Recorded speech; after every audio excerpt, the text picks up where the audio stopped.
Sa iban pa nga mga balita, nagpaandam ang Land Transportation Office o LTO Region 6 sa driver o operator sang modernized jeep nga may mga depekto. Kaangay sang gisi nga ruweda, samtang nagabyahe nga pwede sila makapangatubang sang kaso nga reckless imprudence. Sa interview sa Bombo Radio kay Attorney Gaudioso P. Heduspon II, ang Regional Director sang LTO 6, iyagin pahayag nga delikado kung mayara sang guba ang salakyan samtang nagabiyahe. Bangod posible ini magresulta sa aksidente. Pahayag sang Regional Director, mayara sang responsibilidad ang mga operator sang mga modernized nga jeep nga i-check ang ila unit agud hindi magtugas ang disgrasya. Dugang pa ni Attorney Heduspon, importante nga mayara sang inspektor nga iga-deploy sa nagkalain-lain nga terminal sa mga modernized jeep.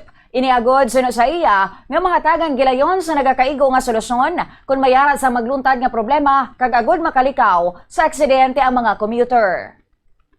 Very dangerous, no, for the passengers to ride into a modernized unit kag magbupok ang guma, no, kag magtabog sila tanan, no. Siyempre dako na nga salakyan, no, damo ni ang madalahi kung the event nga wayward siya kag out of control because malupok ang guma. So this is the responsibility sa atong mga operators, no.